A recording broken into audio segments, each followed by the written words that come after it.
Prove that cot A minus cos A by cot A plus cos A is equal to cosecant A minus 1 by cosecant A plus 1. ఈ విలువ దీనికి సమానమని నిరూపించబడుతున్నారు. ముందు ఈ ఎడమ చేతి వైపు ఉండే విలువ తీసుకుంటాం. cot A minus cos A by cot A plus cos A. ఇది దీనికి సమానమని నిరూపించాలి. సో ఇక్కడ సెకండ్ టర్మ్ ఏమి ఇచ్చిన కాస్ ఉంది, ఫస్ట్ టర్మ్ కాట్ ఉంది. ఈ కాట్ ను కూడా సైన్ కాస్లలోకి మార్చు. Cot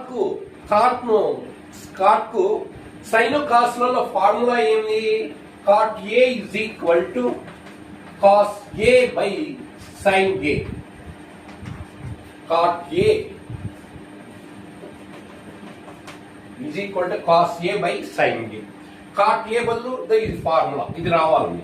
cos A by sine A minus cos A. Second term అట్లే రాయండి, ఏం మార్పు లేదు.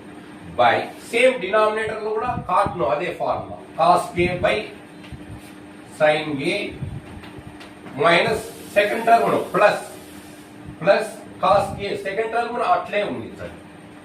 ఇక్కడ గమనించండి, ఈ టర్మ్ నుంచి ఉమ్మడిగా ఏం కనపడుతుంది? ఇదో ఇక్కడ కాస్ కే ఈలో ఉంది, ఈ టర్మ్ లో ఉంది, ఫస్ట్ టర్మ్ లో సెకండ్ టర్మ్ లో. అది బయటపడే కామన్. అంటే అప్పుడు కాస్ ఏ కామన్ వస్తే ఇక్కడ ఫస్ట్ టర్మ్ లో ఏం మిగిలే? న్యూమరేటర్ లో 1 మిగిలే, ఫస్ట్ టర్మ్ లో 1 మిగిలే. బై ఇంకా డినామినేటర్ లో ఏముంది? సైన్ ఏ మైనస్ ఇంకా సెకండ్ టర్మ్ లో కాస్ కే అనేది కంప్లీట్ గా బయటపడిపోయింది. కాబట్టి ఏముంటుంది? 1.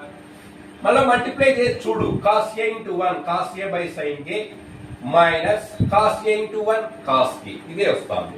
సేమ్ అదే విధంగా డినామినేటర్ లో కూడా కాస్ ఏ ఇక్కడ ఫస్ట్ టర్మ్ లో ఉంది, సెకండ్ టర్మ్ లో ఉంది, అది బయటపడి. అప్పుడు ఇక్కడ కూడా ఏముంది? ఇదే విధంగా అంటే 1 బై సైన్ కే. న్యూమరేటర్ లో ఏ విధంగా అయితే వస్తుందో అదే విధంగా గుర్తు మారుతుంది. ఇక్కడ మైనస్ ఉంటే ఇక్కడ ప్లస్. ఇప్పుడు ఇక్కడ కాస్ ఏ క్యాన్సిల్ అయిపోతాయి. 1 by sine A is equal to cosecant A formula. ఇది cosecant A is equal to 1 by sine A. Reciprocal relation between sine and cosecant. Sine కు కొసికెంట్ కు మధ్య గల విక్రమ సంబంధం.